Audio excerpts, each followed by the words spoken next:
Olá, pessoal do Instagram, do YouTube.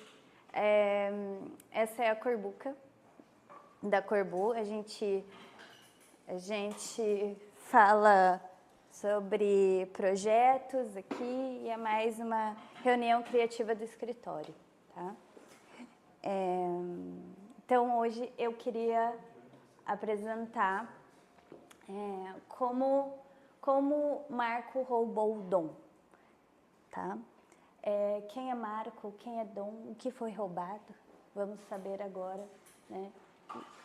Então, assim, o que Marco roubou, por que ele roubou, como que ele roubou e por que isso é relevante para arquitetura, para qualquer criativo. E eu vou te ensinar como você pode também roubar como Marco roubou, tá? E quando eu falo de Marco e Dom, pode passar? Isso. O Dom é o escritor, o co-escritor deste livro aqui.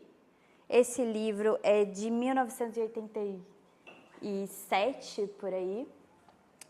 E ele é um dos pioneiros, um dos caras que criou o método de Design Thinking. Eu não sei se todo mundo conhece esse método e tal, mas é um método hoje muito explorado e tem inúmeros processos hoje que conseguem, que são a evolução disso.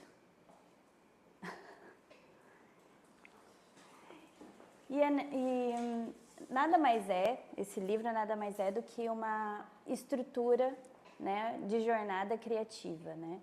Porque todo mundo acredita que criação é talento e esse cara acredita que criação é treinável, é um músculo do qual você treina, né? Pode passar? E aí vem o tal do Marco. O Marco, ele tem um ateliê, né? Esse aqui é um recorte do site dele, né? Pode passar? Acho que passou. Isso. Quem que é o Marco, né? O Marco Brajovic, ele trabalha com arquitetura, natureza, experimentação e tecnologia. Então, ele é um escritório multidisciplinar, né? O Marco. E o Marco, ele tem esse processo muito focado em natureza e em ecossistema próprio. Então, ele criou uma metodologia para criar projetos com o menor impacto possível na natureza, mas de uma forma muito criativa, muito estratégica. E por que ele roubou o dom, né? Ele roubou não em projeto, mas ele roubou de uma forma muito melhor do que projeto. Então, pode passar? Esse aqui é só um trecho que eu tirei do ateliê dele. Ele ensina que o quê? O princípio fundamental aqui, o foco é roubar método, não é roubar projeto, não é roubar estilo, né? É roubar de uma forma inteligente, lógica e profunda, sair do supérfluo, né? Sem apego estético, sem apego visual e ter uma maturidade criativa que vai além de entender como eles pensam, mas aprender como criar projetos interessantes de uma forma criativa. Não pensando em replicar, mas construir baseado num processo controlável. E aqui eu trouxe o projeto Arca, do ateliê do Marco. Esse projeto, né, fica situado ali perto de Paraty, e ele tem todo a Mata Atlântica na volta, né? E como ele pôde trazer essa lente da metodologia, e aí eu vou fazer uma mescla de como você pode ser um viajante universal explorando isso, assim como o Marco foi, né? Então, a gente não vai olhar para a forma, mas a gente vai olhar para esse projeto usando a lente do dom. Então, pode passar? Então, a gente tem uma primeira etapa, né? A etapa de aceitação. Onde que essa casa vai ser construída? Qual é o ambiente? Em que direção está a luz?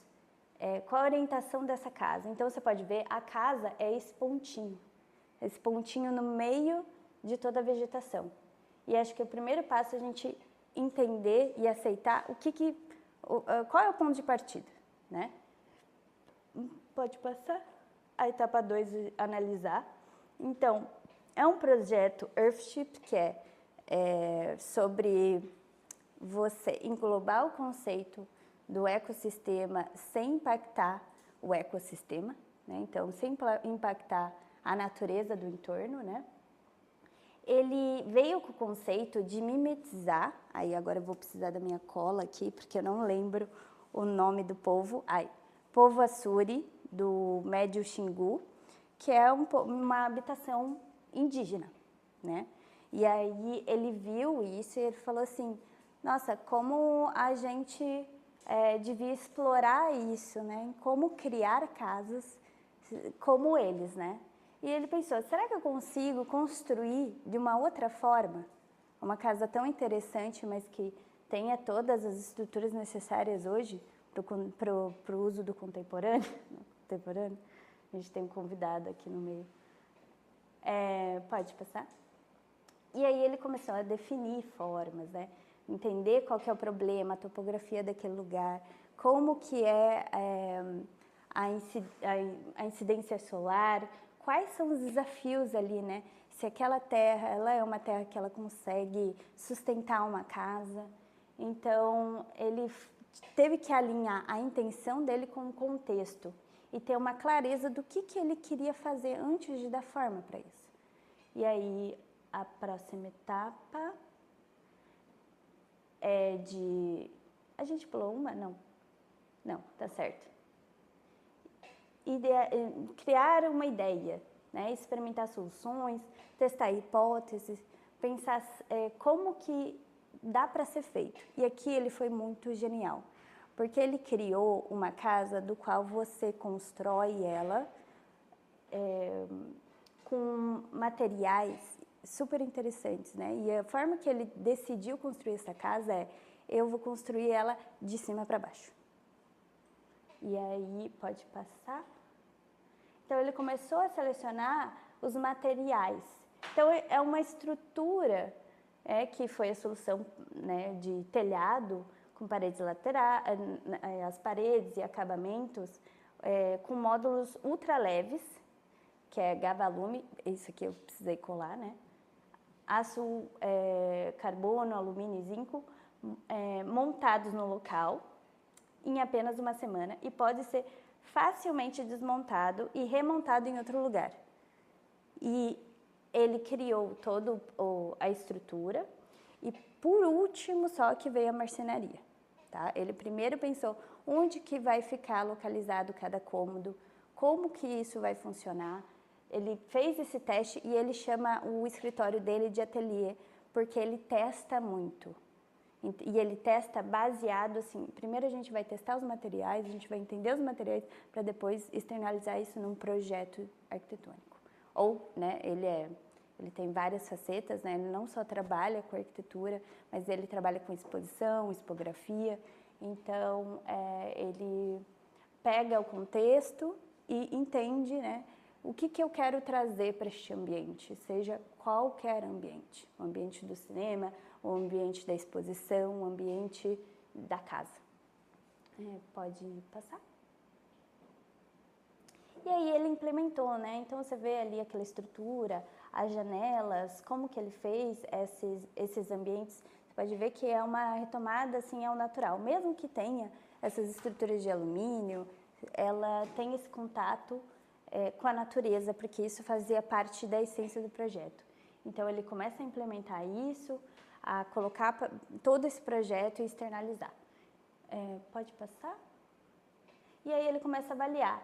E essa casa, Arca, ela deu tão certo que ela se tornou, hoje em dia você pode alugar ela no Airbnb, e tem outras casas que foram melhoradas, tem a Casa Teia, tem outras casas que hoje elas são ainda mais bonitas, ainda mais interessantes, e você consegue reservar algumas casas que ele produziu nesse site aqui.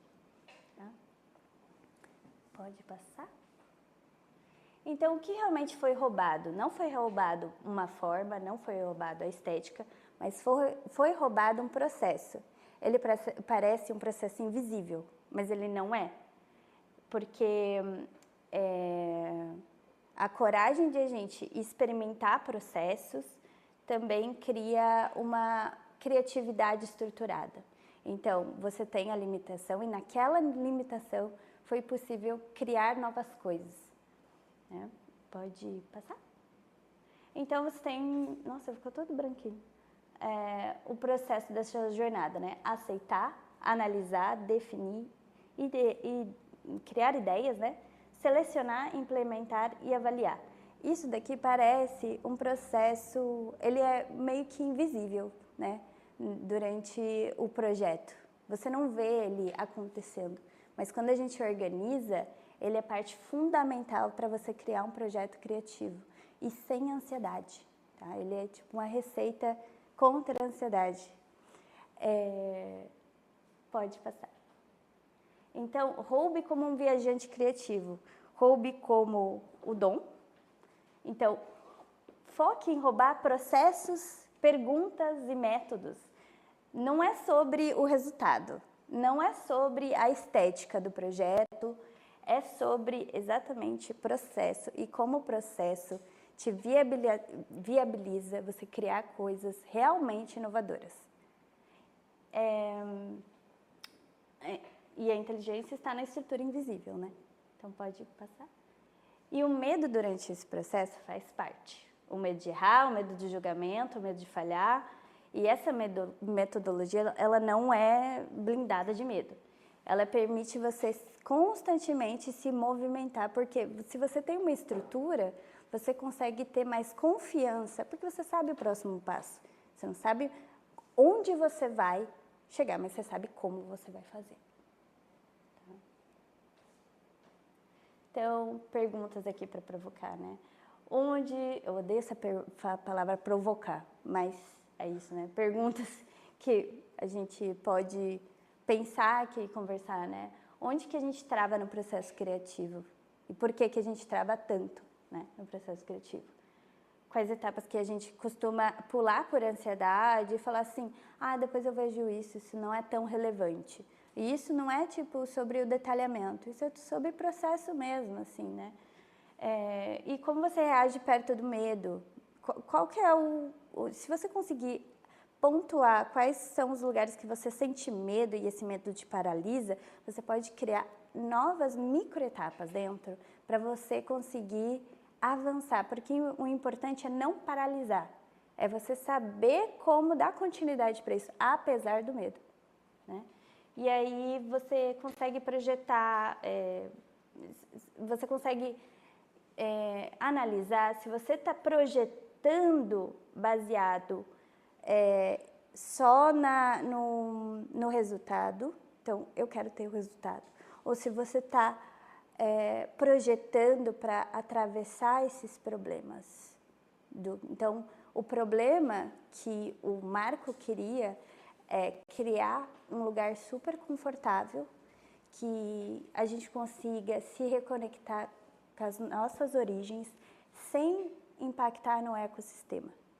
E a gente ter essa conexão. Tanto é que aquela casa inicial, ele criou, pensando na família dele e tal, e no contato com a natureza. E quando você vê o projeto dele, aqui é só recortes, você consegue entender realmente do que ele está falando, porque as fotos também, tem as fotos do entorno, que tem muita natureza, tem rio, é perto de Paraty, é super gostoso. E aí, quando você tem a oportunidade também disso, de vivenciar, porque você pode alugar no Airbnb, não é milhões. Então, você pode vivenciar essa estrutura também, né? E acho que é isso. Foi um pouquinho rapidinho, eu acho, né? Mas eu quis falar sobre mais metodologia do que só a gente ficar em processos criativos. É isso. Obrigada.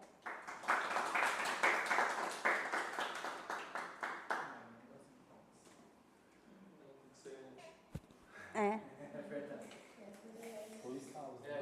Você quer falar alguma coisa? Um pouquinho mais pro centro ali. O que você achou? Ligeiramente aqui.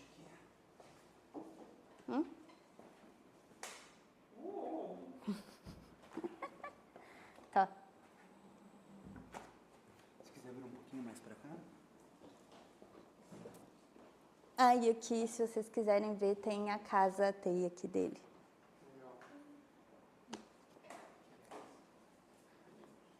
Os microfones estão sendo disponibilizados.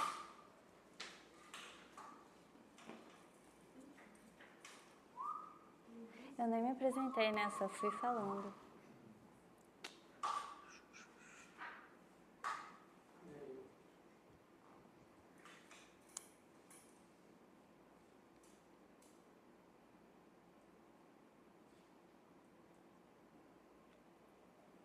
Piu.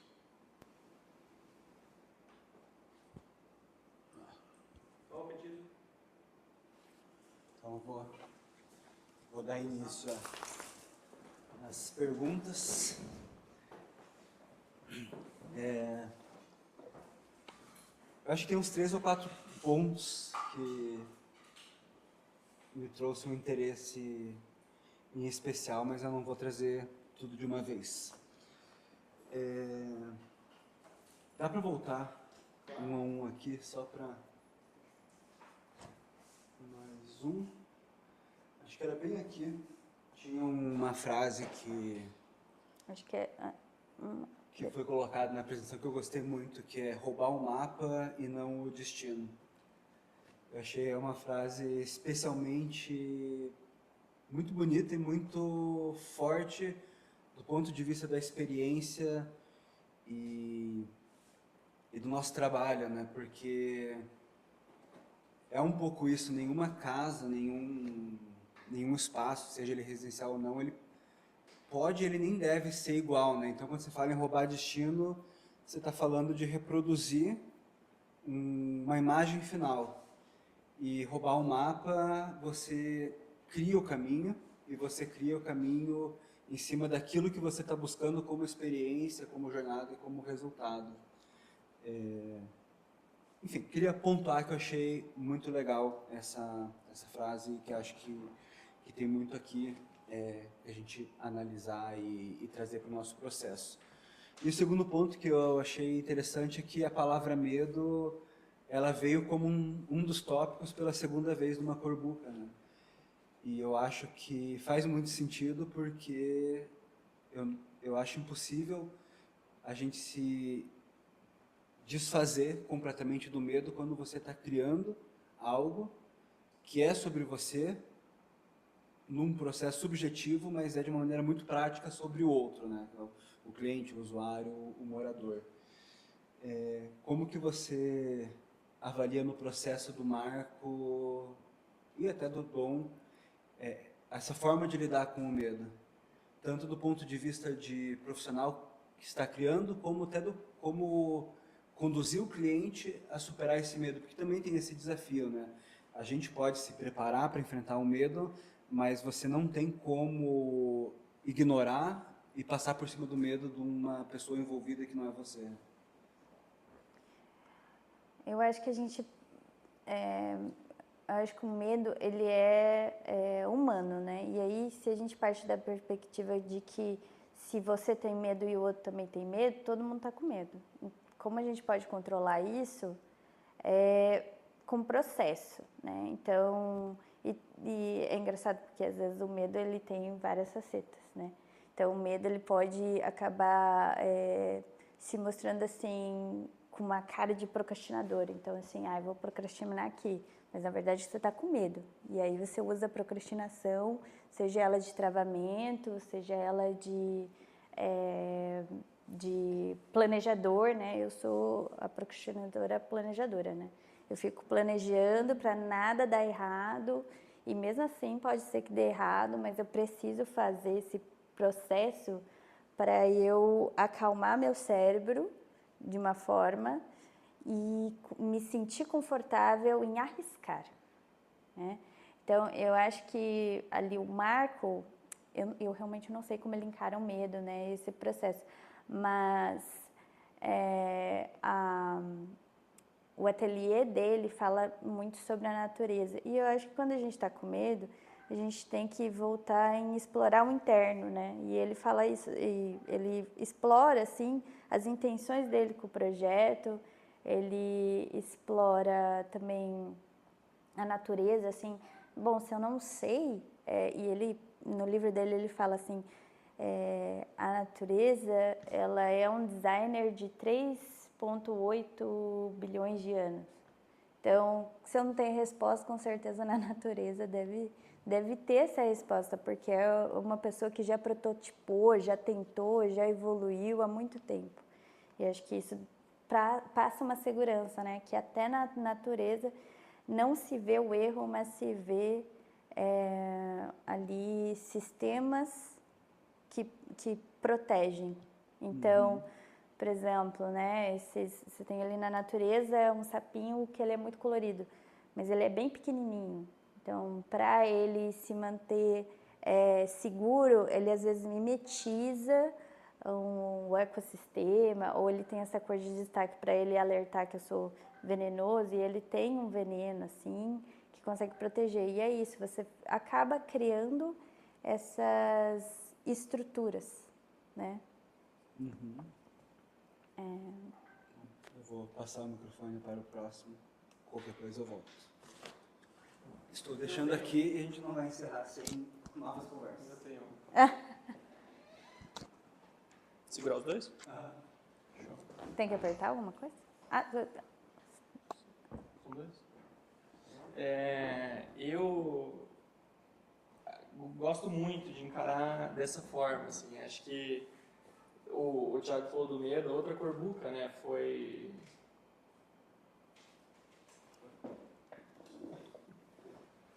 Acho que a outra corbuca da Flávia foi sobre o medo, não foi?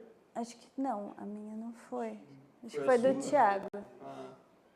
Mas eu acho muito legal da gente falar sobre isso aqui, sobre o processo criativo, né? Porque eu, hoje em dia, acredito que é um método mesmo, né? Eu concordo muito com tudo que você trouxe, assim, acho que não é genialidade, um espasmo, né, mental que sai algo. Mas me lembrou muito do livro do Austin Kleon, que é Roube como um Artista. Que ele fala a mesma coisa, assim, quando li esse livro, um professor indicou, acho que foi o primeiro passo para eu enxergar o processo de criação, né, da arquitetura como um método e não como, putz, é para mim ou não é, sabe? Eu tenho esse pensamento arquitetônico, eu não tenho, porque foi no momento que eu pensei em largar a arquitetura, assim mesmo. Eu estava achando que não era para mim, porque eu não conseguia fazer nada que eu gostava ou que os professores gostassem, né? Então, foi um processo de entender que tinha que ter um método, não era sentar e rabiscar e ia sair algo bom. E eu acho, né, por você trazer isso tão bem explicado, né, porque é um processo invisível, eu acho que por ele ser invisível é ainda mais difícil a gente dar nomes às etapas e entender como ele roda, né, até por ser esse círculo. E eu queria perguntar, quando que você teve esse pensamento, se você consegue botar, né, numa data ou num momento da sua vida, de entender que não é um espasmo de criação, e sim um processo, né? Pior que eu lembro. É meio traumático. É meio catártico, mas é assim, eu estava no meu último ano de faculdade, e era para ser o último, assim, e eu fui para Holanda. E antes de eu ir para Holanda, eu tive, acho que é criação de projeto. E lá ele dá uma pincelada, assim, muito rasa sobre isso. E eu pensei assim, nossa, como o processo é bagunçado, né? E é sempre muito de quem faz. Parece assim, uma coisa assim, a gente está fazendo uma coisa tão pessoal. Eu estou fazendo uma cadeira. O que eu acho sobre isso? Eu não queria mais ser protagonista nisso. né? Eu pensei assim, como que eu posso criar coisas reais para os outros? Eu não vou vender, sei lá, eu não vou vender 300 cadeiras para mim mesma, não faz sentido. E eu pensei, eu sou uma pessoa pequena, né? Foi quando eu fiz um projeto que deu tudo errado, né? Eu fiz uma cadeira baseada em mim mesma. E eu tenho 1,57, a largura do quadril. E aí, quando meu professor sentou nela e ele era mais rechondinho, assim, ele maior que eu, ele não Existiu coube. o protótipo da cadeira? Existiu o protótipo da cadeira. Katakura? Nossa, terrível, tá lá em casa até hoje. Ela é Tem que trazer pra cá, péssima. tem que trazer pra cá. Ela é péssima, ela não tem. E eu falo todo ano, um dia eu vou consertar ela, eu vou conseguir consertar, vou conseguir me redimir. Mas isso, enfim. E aí, quando eu fui para Holanda e eu fiz esse curso na Holanda, que é modelo de negócio. Quando eu fiz o modelo de negócio, abriu minha cabeça. Porque eu pensei assim, cara, eu não quero ficar presa à minha criatividade. Eu preciso aprender novas formas de me relacionar de uma forma saudável com a criatividade. Porque existe, o criativo ele é muito rigoroso com você, assim, na sua cabeça. Então, eu precisei buscar muitos sistemas. E aí tem um livro muito bom que é da Ellen Lupton. Ela é sensacional, ela faz... Sabe, eu acho que ela cria processos criativos de como você... Ela tem um livro que se chama Como Ser um Explorador do Mundo, que é basicamente o mesmo título desse cara aqui. E aí eu comecei esse trecho da minha vida na Holanda, foi um trecho viciante em metodologia. Então, quando eu voltei, eu fiz Startup Sprint, eu fiz vários processos, porque eu falei assim, eu preciso controlar riscos. E aí, eu entendi que essa metodologia, hoje em dia tem muitas outras que são muito mais rápidas, né? O sprint é um recorte que você faz em uma semana. Então, esse cara aqui, hoje em dia tem outros caras pensantes aí que fazem processos, né, ainda melhores. E aí eu comecei a ler muito sobre isso e me senti muito confortável em criar outras coisas e me desafiar, né? Porque eu sabia que se eu me perder no caminho, eu tinha um mapa. Né? Não só a criatividade ou o conceito pelo conceito. Porque o conceito, qualquer pessoa, assim, o conceito pode fechar para mim, mas pode não fechar para você. E método, ele existe um fechamento ali. Né? Ele existe, é um processo cíclico que você consegue pular numa etapa ali e falar, eu preciso voltar na avaliação. Antes de começar tudo de volta, eu preciso reavaliar aquele projeto lá de trás. E aí, quando você é um criativo, às vezes é assim, você vai procurar o quê? Um post-it do porquê que você criou aquilo. Então, foi aí, antes de me formar, um ano antes de me formar, que eu falei, eu não quero ficar criando só móvel. Eu gosto de modelo de negócio. E aí comecei a me envolver cada vez mais com isso. E acho que hoje é uma forma de você sobreviver no mundo. Porque eu não queria só coisas bonitinhas ou só coisas que funcionassem para mim. Eu queria entender como sobreviver a qualquer cenário. Legal. Acho que era isso que eu queria saber. Aí tem alguns livros que, dali. Por favor. John Maeda, Ellen Lupton. Se tiver na Golden biblioteca Circle. de vocês, podem trazer para o escritório. A gente tem muitos. Você falou do post-it, eu lembrei de uma coisa que aconteceu no primeiro ano de faculdade, que é Estudos da Forma, que era para ensinar como criar, né, assim, entender esse começo de criação. E eu lembro do professor falou, tinha que montar um caderno com todas as formas que você tinha estudado de uma escultura que a gente tinha que fazer. E ele falou, se vocês têm algum desenho no guardanapo, tragam. Tipo, vocês tiveram uma ideia, rabiscaram no guardanapo, entreguem o guardanapo também. Teve uma menina que ela desenhou um guardanapo para entregar. Tipo, ela não teve uma ideia um dia almoçando e desenhou, ela desenhou no guardanapo para entregar. Eu acho que isso é o exemplo de copiar o destino e não o mapa, né? Que, tipo, ela entendeu que ela tinha que desenhar num guardanapo para ter uma entrega boa, né? Um projeto bom e não que, né, você falou de caçar o post-it, eu lembrei disso. E é isso. Eu lembrei disso, de uma coisa que você falando, lembrei. O meu professor, um dia a gente estava conversando e eu tinha um professor chamado Cachorrão.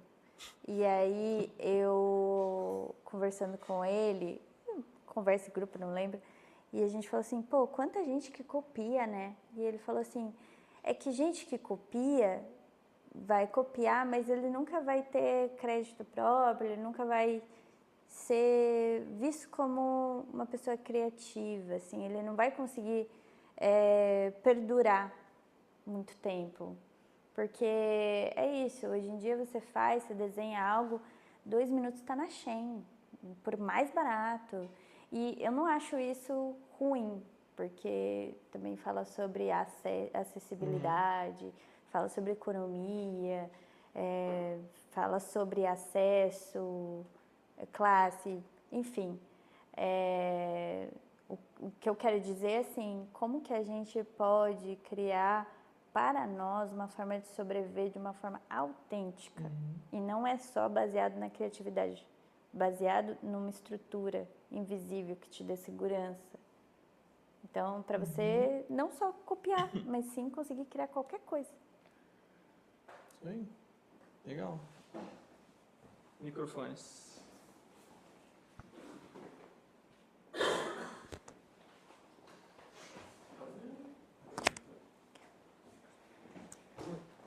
Oi, Rafa.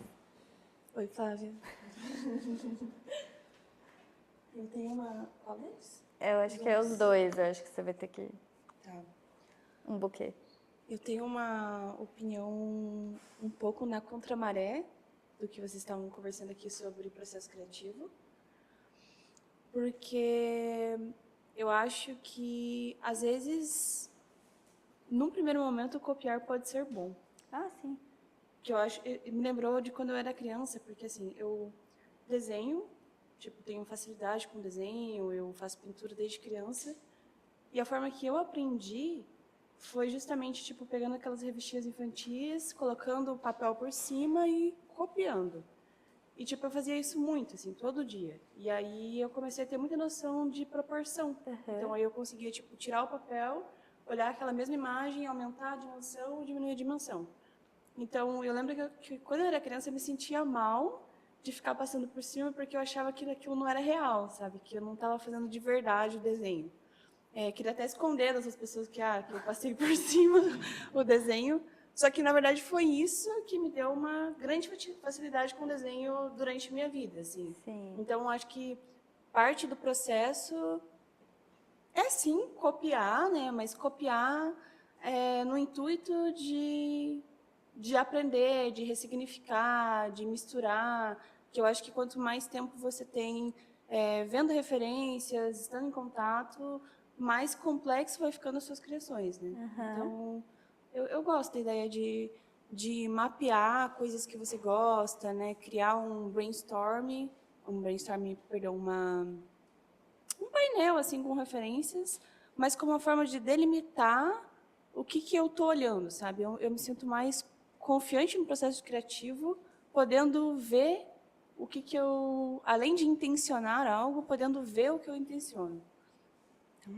Eu acho essa colocação muito interessante e ela é verdadeira mesmo. A gente aprende copiando muitas coisas e copiando do mundo real. Só que tem um momento, até na natureza tem cópia, assim, uma coisa mimetiza a outra. Mimetizar é tipo uma cópia, mas ela está colocada em outro contexto, né? Então você tem ali uma borboleta que mimetiza uma coruja. Ela é a coruja? Não, ela é uma borboleta.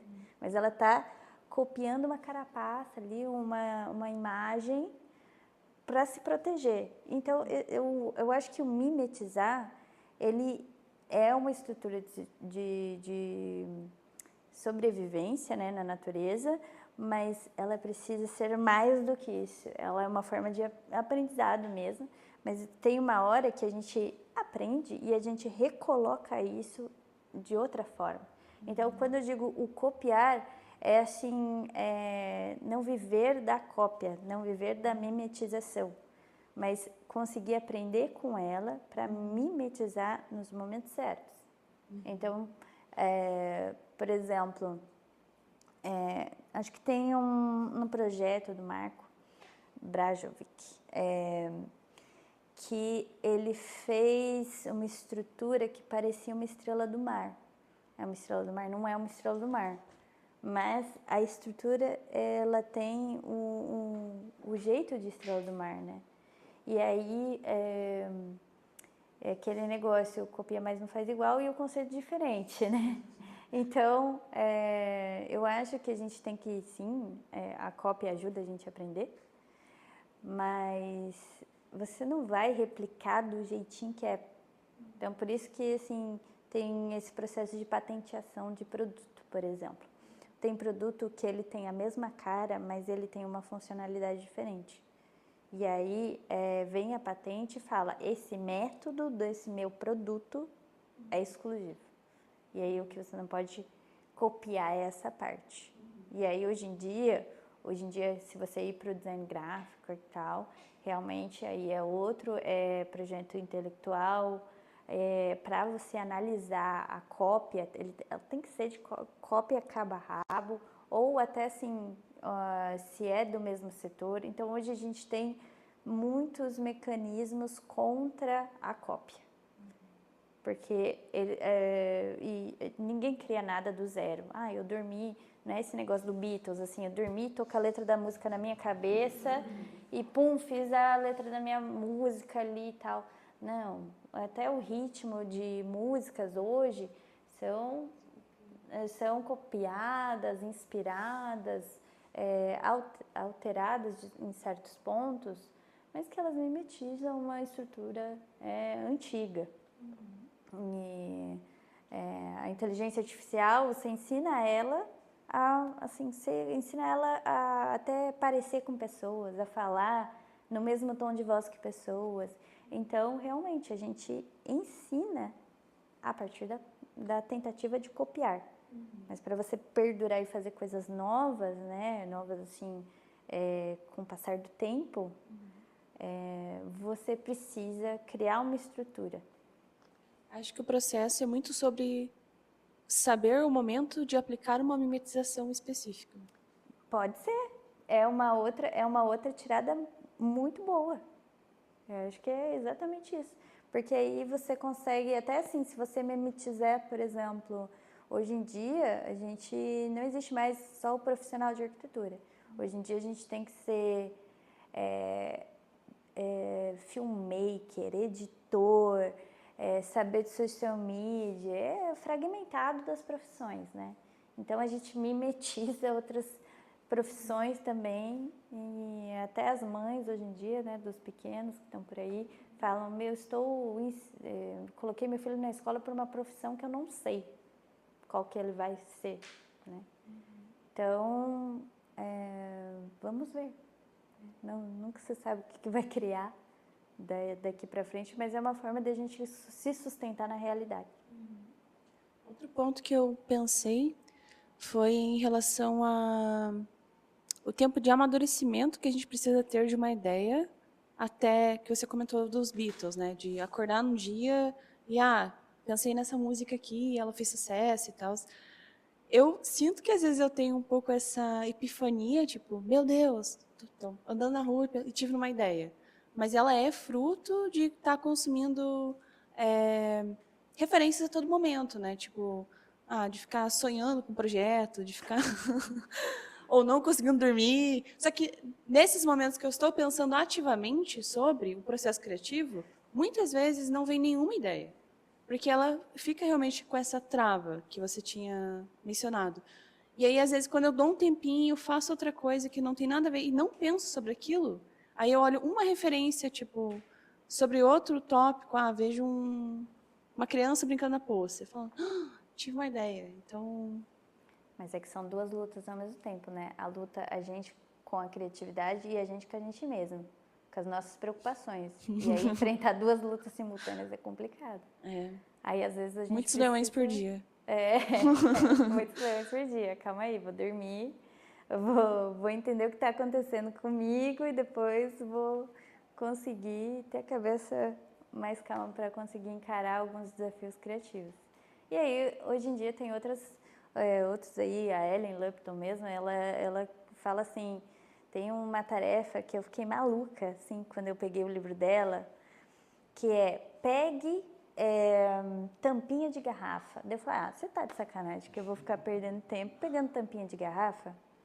Mas ela pede coisas assim, meio mirabolantes. E no final, talvez em algum momento, isso impacte também a forma que você olha, a lente que você usa para olhar para as coisas, sabe? Então, hoje em dia tem solução para tudo. Obrigada, Flávia. Mais alguém? Comentários? O Pedro fez assim, ó. Pois é, achei que ele vinha. É minha vez. Pedir favor pro Lucas, se puder voltar no slide que tem esse daí, do processo é uma jornada. Ai, meu Deus, tá muito pequenininho. Mas não tem problema, acho que é até bom que esteja tudo aí.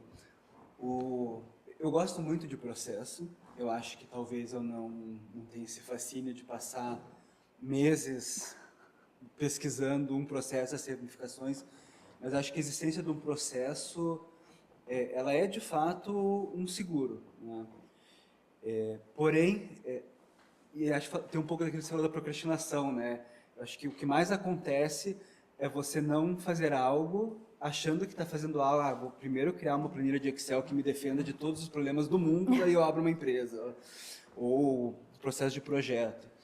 E aí você falou, um processo é cíclico, né? Então a gente olha essa imagem e o que a gente enxerga? O processo ele vai fazer uma circunferência e ele vai fluir. E a gente sabe que mesmo a gente conhecendo esse processo, não, você vai do 7 para o 3, e aí você vai virar um pentagrama, um heptagrama, muito mais do que um círculo. Mas acho que o processo ele é um seguro porque é certo que você vai errar no meio do caminho. E o problema maior é quando você erra e não entende o que ou onde você errou. E o processo, mais do que ser um guia imutável, ele é esse mapa que quando você se perde, você olha e fala, eu estou aqui.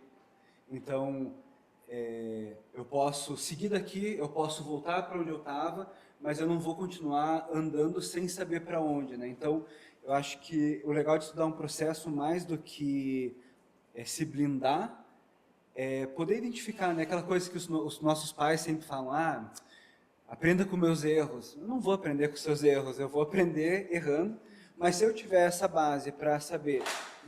Magnus. Nesse momento, eu errei nesse ponto, é muito mais fácil de fazer essa correção. Então, acho que ele é muito mais um seguro nesse sentido do que um seguro de impedir que a gente erre. Acho que é a única coisa que eu queria complementar. E documentar. Todo mundo... Como é que é a palavra? Ai, minha dislexia.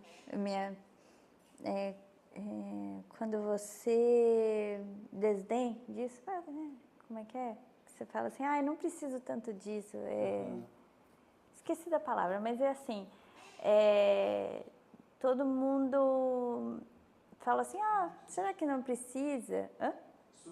Subestimar, obrigada, subestimar. Todo mundo subestima o poder da documentação. Uhum. E documentar é importante para você voltar e reaprender coisa. Muito.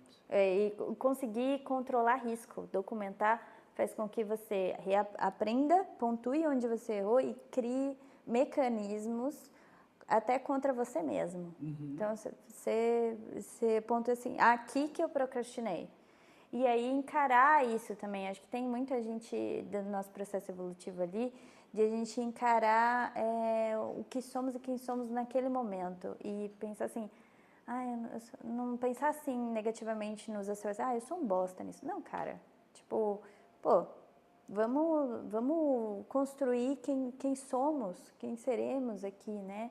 Porque o mundo está se reinventando tão rápido e você não tem como, né? Então, hoje em dia, a gente tem que ser camaleão e o processo cíclico, ele ajuda até você conseguir se livrar desse peso. Pô, acabou, próximo, vamos, segue. E o importante é sempre estar em movimento. Não estou falando de ritmo, a gente está falando de movimento, né? Você não precisa entregar 54 projetos até o final do ano, não. Às vezes precisa. Às vezes precisa. Às vezes, mas não é assim, não é com tanto rigor, mas é com essa humildade de olhar e conseguir detectar pontos de falhas como a gente pode fazer melhor. Não só o mais rápido para ganhar dinheiro, mas como pode ser melhor para a gente. E aí, daí no processo tem várias outras formas, né? E isso é muito trouxa de se falar, mas ler livros, ler coisas que vocês têm curiosidade, qualquer coisa que vocês têm curiosidade, é um gatilho de criatividade que você pode implementar de outra forma em algum outro quesito da sua vida. Então, é isso. É isso.